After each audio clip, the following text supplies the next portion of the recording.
Okay, welcome. So today I wanted to offer some reflections about boarding school and when your child really wants to go to boarding school. They might ask you, I really want to go to boarding school. So I want to talk a little bit about that today, what you can do as a parent and, some of the psychology behind boarding school and boarding school syndrome. Yeah, I hope this helps. So there was an article in the Times last week, I believe it was last week, from Marina and Ben Fogel. They were talking about their experiences at boarding school, and then they were talking about their children. And Marina says that first year she was very homesick, and when she left school, she says, "I'll never put my children through boarding school." Then she said that they really wanted to go. And so what she says in the article, she says, letting my kids board is a selfless act. So I want to talk about that a little bit today and just unpick it. Because if your child says they want to go to boarding school, it's really good to understand this. So the first thing I think about if your child says they really want to go to boarding school is to understand the advertising. So for me as a child, and it's just the same now, I used to read Boys' Own magazines, Dan Dare, The Eagle, and they would often quote boarding schools in there. And it was like all about jolly hockey sticks and midnight feasts. It just seemed like it was really, really powerful. And I was like, oh, really wanted to go. So this idea over the last century or so, Enid Blyton, you've got Mallory Towers, you've got Harry Potter, and then the last couple of weeks there's a film called Wicked, which is about the Wizard of Oz and the schooling of the Wicked Witch of the West, and it's all about boarding school. It doesn't say it's a boarding school, but it is. So for a child seeing this, it looks amazing. But what you have to understand as a parent is that you're not seeing the whole picture. Yes, you're going to get time away from parents, which seems lovely. I was like, first 3 weeks at boarding school, I went age 11. I finished just before my 18th birthday. First 3 weeks, great. They weren't there. But suddenly, after 3 weeks, I understood the impact. Oh my God. Suddenly I don't get hugs from mum. Oh my God, I now have no privacy. Oh my God, now I can't show my emotions. Oh my God, now I'm stuck here. And so I think that that's the first thing, is to understand there's a lot of pressure on these children, because boarding school is a billion-dollar industry and they can afford money on prospectuses, on their websites. It looks amazing on the surface. And for some children, they thrive. I'm quite happy to say that. In my school, I'd say out of every year group in a boarding house, I would say one seemed to do quite well. So you're looking at, about 5 to 10% seem to do well. But the other 90%, well, a lot of them really struggled. They were either bullied or, now I know them as adults, a lot of them struggle with addictions and other things I'll talk about. So this is really important to know. The advertising is that, yes, it might be good, and the education and the physical capabilities, great. But as Stephen Fry quotes in here, Moab is my washpot, he says that actually we have this thing of, what does he say here? He says, talking about public school, boarding school educated people, they go forth into the world with well-developed bodies, fairly developed minds, and undeveloped hearts. And so this is really important for us to know, is that, actually, they're not going to be developed emotionally. So that's the first thing. Second thing, if your child says they really want to go to boarding school, don't abdicate the responsibility onto them. Say, well, you said you wanted to go. Do your own research, and I would suggest, if you didn't go to boarding school yourself, read Boarding School Syndrome by Schaverien, Nick Duffell's The Making of Them, and also read this book here, Charles Spencer. a very private school, you see, oh, this is what happens in these schools. Educate yourself. Do due diligence on the school. Has there been sexual abuse in the school? A lot of schools, mine, many others have sexual abuse claims against them. And if we look at sexual abuse, is that only 1 in 9 actually disclose sexual abuse. They keep it under wraps, and it's usually 28 years before you do actually disclose. So if something happens to your child, how are you going to know?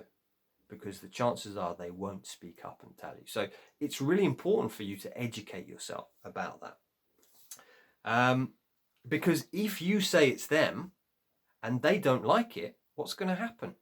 They're going to think they're bad. They're going to hate themselves. And that's what I learned to do, because I asked to go. I'd seen these books and I was like, oh, it looks amazing. But when I got there, suddenly, the full impact is that Marina Fogel talks about feeling homesick. Well, actually, Joy Schaverien says that's not homesickness, that's bereavement, because you're losing not only your parents, but you're losing your pets, you're losing your privacy, comfortable food, you're losing your friends, you lose all comforts when you go to boarding school. And when you say, I've settled in, I would disagree again. You're not settling in per se, you are dissociating, which, as Bessel van der Kolk, the psychiatrist, says, that's the essence of trauma. You've learned to dissociate, and basically, you are disconnected from your emotions.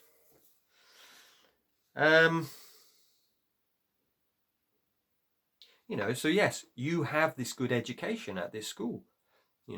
It's seen as idealized. Oh, it's wonderful. But the downside is you have an undeveloped heart. And in Stoicism, and also David Brooks's work and his book, The Second Mountain, talking about this idea that you go to the end of your life and you imagine, your funeral, and you imagine what was most important to you. Was it the money? Was it the education? No, what was important was family, it was friends, it was love, it was all of these things. But when you go to boarding school, you're doing away with the love. You're doing away with the family. You're doing away with the friends.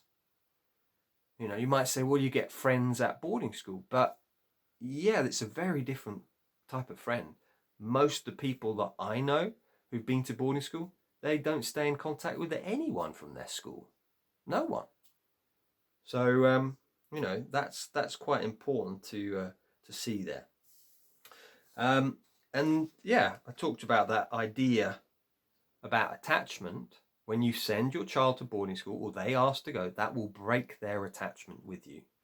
And as we know, children need their parents to be securely attached. When you are securely attached, it means that you grow up and you're good with relationships. It means that you can think with flexibility. You can perceive a range of possibilities. You're comfortable with differences. You're comfortable in yourself. Whereas if you're insecurely attached, you're not comfortable within yourself. You push intimacy away. And once your child goes to the school, the chances are, I know so many ex-boarders who don't talk to their parents anymore, or they hate their parents.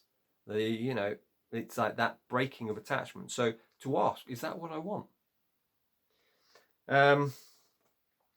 Some of the symptoms of boarding school syndrome are things like addictions, depression, struggling in relationships, workaholism, loneliness. Yes, you might get a good education. You might get a nice job at the end of it.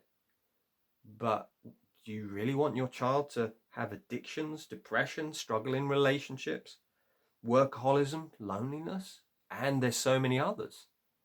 Yeah. So I think this is really, really key to do the research.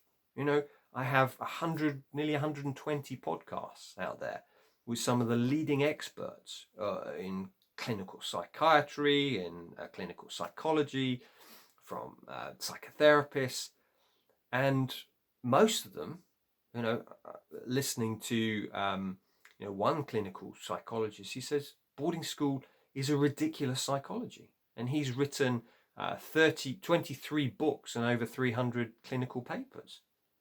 And he went to boarding school himself. So I think watch my interviews, do some research, go, oh, and if you're not sure where to begin, Joy Schaverien, Nick Duffell, watch those ones and you'll get a real sense. But like I said, I have so many. So I'm going to stop there, but hopefully that's really helped you to start thinking. Do your research. And then if you decide to send them, it's your responsibility, not theirs. You decide. You're deciding to send them, not that they've decided, because they don't understand. They don't have all the information. They don't understand that it's not going to be like Harry Potter, that there's going to be busyness and activities, but there's going to be no love. Yes, the boarding school might care for them, but there's no love. There's no touch. As someone said in the call I was on last week, a phone is not the same as a parent. You don't get touch from a phone. You don't get hugs from a phone. You don't get praise. Well, I guess you can get praise from a phone. But children need their parents. And in my opinion, 16 onwards boarding school, great. Yeah, that's the right time. But anything below 16, I really wouldn't recommend. So please do, if you've been to boarding school, and please do share in the comments. If a parent is looking at this going, oh, do I send them to boarding school? Comment, well, what was your experience like? Did you enjoy it? And what is your relationship like with your parents now? And I think it's really useful. Please do, if you're a parent looking at, look at the comments. This is how it's impacted people. And so, yeah, really, thank you for looking at this and asking these questions. And I think it's, it's important to start going, okay, this is what boarding school is like. Okay, thank you.